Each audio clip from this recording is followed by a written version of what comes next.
O Japão é bem conhecido por ser um país bem seguro, bem organizado, né? As coisas funcionam lá. Mas até a Terra do Sol Nascente não é imune de acontecimentos estranhos. Imagina você largar tudo, largar cidade, família, amigos, para ir morar em algum outro país, né? Ser aí professor, professora e em apenas 6 meses acabar sendo assassinado. E apesar de todas as buscas, o seu assassino conseguir ficar foragido por mais de 2 anos e meio. Tudo isso porque ele teve a capacidade aí de fazer diversas cirurgias plásticas e até algumas cirurgias plásticas caseiras, digamos assim, para poder modificar o seu rosto e não ser reconhecido. Nesse vídeo vocês vão conhecer o caso de Tatsuya Ishihashi, o homem que modificou o próprio rosto. Sou o Marcelo, fica comigo, depois a vinheta eu te conto.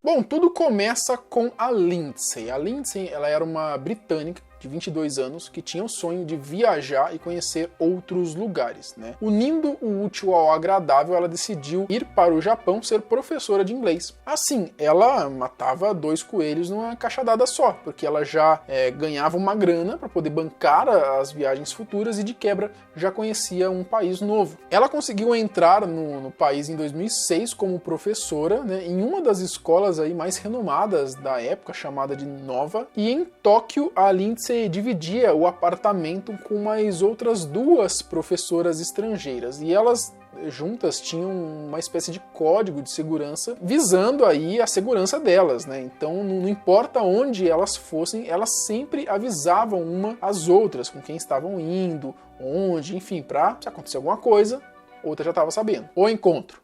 Bom, num dia normal, enquanto a Lindsay pegava a sua bicicleta para ir embora, né, um cara chegou, se aproximou dela para poder conversar. Ele disse que era o aluno dela. Ela, apesar de não ter reconhecido, não lembrava dele, ela ainda foi simpática, deu tchau para ele e saiu. Só que esse cara era o Tatsuya. Na época ele tinha 28 anos. Ele era, dito que ele era um cara bem ativo, né, quando o assunto era físico, atividade física, né, ele treinava musculação, era faixa preta em artes marciais e ainda praticava e andava de bicicleta. Bom, então com esse histórico, o cara simplesmente decidiu não ir embora e começou a correr ali acompanhando a Lindsay na bicicleta e ele atrás dela. Bom, e ele sempre fazendo perguntas para ela, de onde que ela veio, por que ela se mudou, enfim, o cara já estava enchendo o saco dela. E ele foi fazendo essas perguntas e atormentando a menina até na hora que ela chegou na casa dela, né? Assim que a Lindsay chegou, ela ainda tentou se despedir do Tatsuya, só que ele mudou de assunto, perguntando se ela poderia dar aulas particulares para ele de inglês. Ela até negou a princípio, não quis, porque não conhecia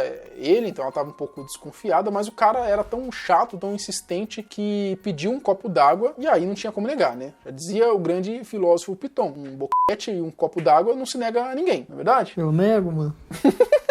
Bom, então ela deixou ele subir no apartamento. Assim que ele subiu, ela já apresentou para as meninas que estavam no apartamento também, já para ele ficar ligado que tinha mais gente lá, para ele não tentar nenhuma gracinha, né, fazer nada de errado. Enquanto ela pegava o copo d'água, ele é dito que ele chegou a desenhar, colocar o telefone e e-mail dele num papel, desenhar ela, enfim, uma coisa meio estranha. Antes de ir embora, ele pediu de novo para ela dar aulas particulares para ele, só que dessa vez ele já foi mais ligeiro, ele já ofereceu dinheiro, né, mais especificamente 3.500 ienes, o que já iria ajudar bastante a professora, né, porém nem sempre o dinheiro é tudo, né? A Lindsay nunca veria a cor dessa grana. O caso: no dia 24 de março de 2006, a Lindsay deu então a primeira aula de inglês ali para esse maluco aí, né? E até aí tudo bem. A aula acabou e quando ele foi pagar a professora, ele meteu um migué dizendo que parte do dinheiro dele não estava lá com ele, estava na casa dele. Ele convidou ela para ir até a casa dele para ele poder pegar o dinheiro e aí ela ir embora. Ela inocentemente aceitou, concordou, né? Aí já é meio perigoso também. Eles foram de táxi até lá e quando chegou, ela até pediu pro taxista esperar, que ela já estava voltando,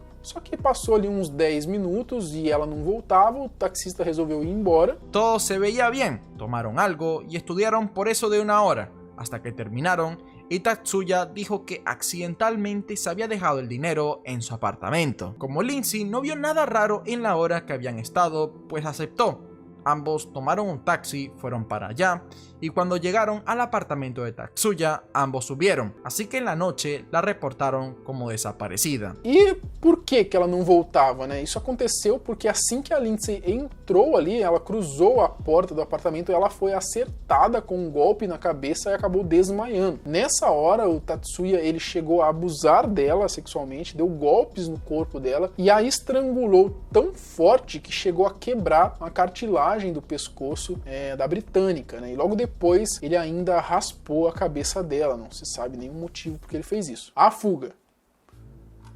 Bom, no mesmo dia, as colegas de quarto da Lindsay já estranharam essa demora, né? Elas também não estavam acostumadas aí em mudar os planos sem avisar. Bom, vocês lembram lá do código de segurança, então elas sabiam, né, com quem a Lindsay estava, e aí, por causa disso, as meninas acabaram acionando a polícia, e obviamente que o principal suspeito era o Tatsuya, também, né, eles foram lá, viram um desenho que ele tinha feito, né, enfim, fato é que eles, logo de cara, a polícia já foi até a casa do Tatsuya, bateram na porta ali para tentar contato com ele, só que ninguém saía, mas ainda assim eles acreditavam que o Tatsuya estava lá dentro da residência, até porque ele passava muito tempo na casa dele e ninguém tinha visto ele saindo, né? As luzes da casa estavam apagadas, mas algo dizia que tinha alguém lá dentro. Las luces de adentro estaban apagadas, pero parecía que había alguien dentro.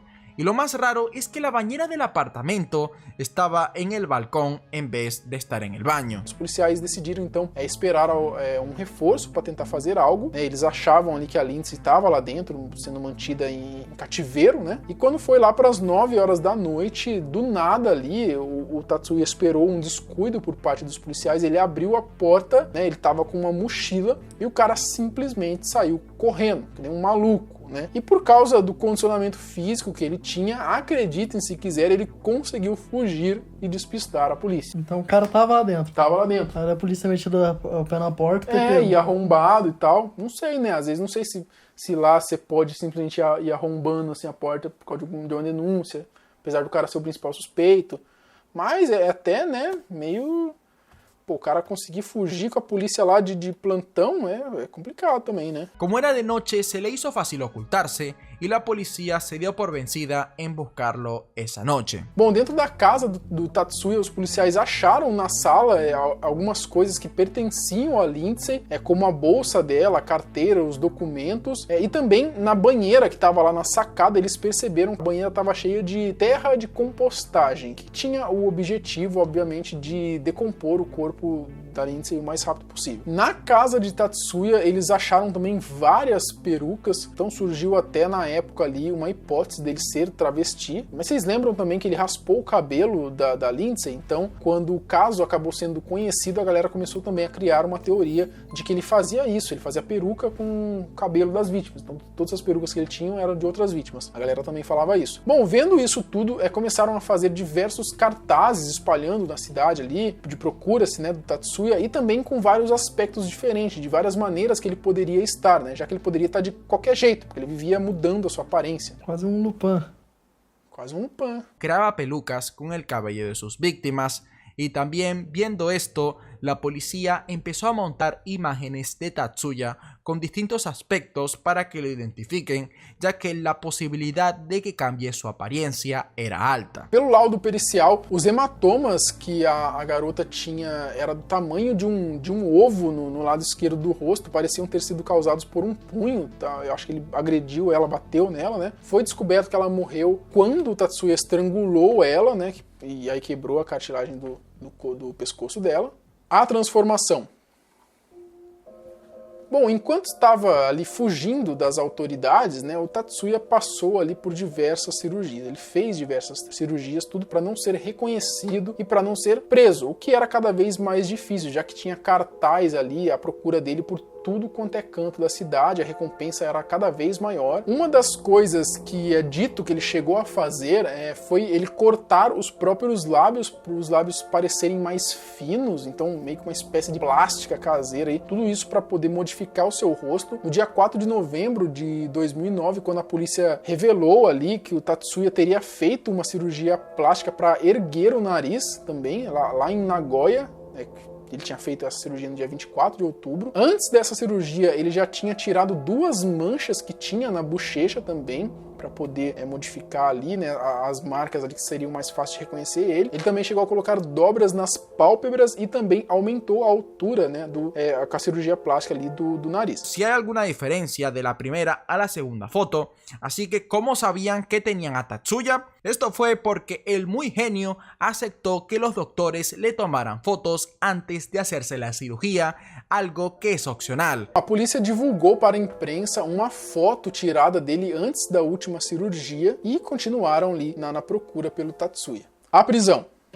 Bom, 6 dias depois, o Tatsuya foi pego lá em Osaka, enquanto ele estava tentando embarcar em uma balsa para ir para Okinawa. A grande pergunta era como ele tinha dinheiro para poder fazer essas cirurgias, bancar essas despesas, né, e conseguir despistar a polícia por mais de 2 anos. Existe um rumor, acredita-se que ele, enquanto estava fugindo, os pais dele ainda mandavam dinheiro para ele, uma espécie de mesada, né, e assim ele conseguiu se manter, então, nesses 2 anos e meio, tanto com alimentação e quanto com essas cirurgias que ele acabava fazendo para tentar mudar de rosto. Bom, no dia 23 de dezembro, um de seus advogados anunciou que ele admitiu que ele estava assim envolvido com a morte de Lindsay. Acho que não tinha nem como não admitir, né, esconder isso daí, mas ele disse que ele acabou matando ela sem querer.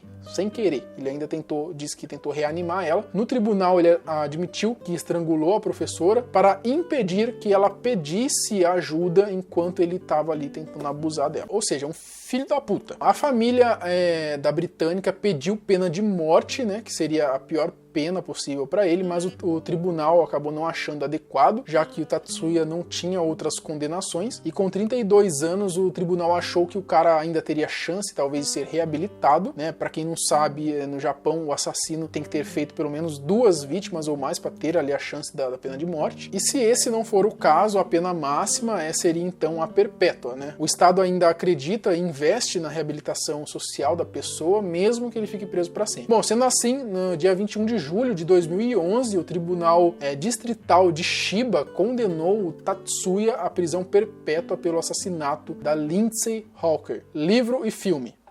Na prisão, o Tatsuya ainda escreveu um livro chamado Até que Fui Preso. Lá ele contou como que ele conseguiu sobreviver todo esse tempo que estava foragido. E baseado nesse livro, em 2013 fizeram um filme também com essa história, né, chamado de I Am Ishihashi, Journal of a Murderer.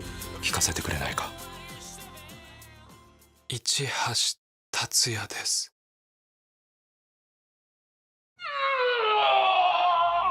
Tatsuya, ele ofereceu todos os lucros das vendas desse livro para a família da Lindsay, né, para tentar repor um pouco dos danos que ele causou.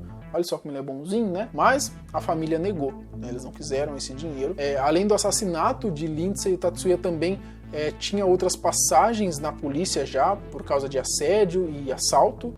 Não, mas quando ele pediram a pena de morte, ele não tinha passagem? Não tinha passagem, mas a pena de morte só se ele tivesse matado 2 pessoas ou mais, entendeu? Entendi. Ele não tinha matado, mas não tinha matado ninguém. Ele só tinha passagem só. Bom, esse caso é pra gente entender que todo lugar, né, tá sujeito de crimes, passível de pessoas ruins, né? Nem mesmo o Japão, que é um país tão organizado aí e tem um índice de criminalidade tão baixo, se livra aí de pessoas más, né? Então vale aí sempre tomar cuidado com todo mundo que a gente se relaciona e que a gente conhece. Enfim, se quiser me mandar suas sugestões de vídeo, pode me enviar no Instagram. A gente se vê amanhã, mesmo horário, mesmo canal.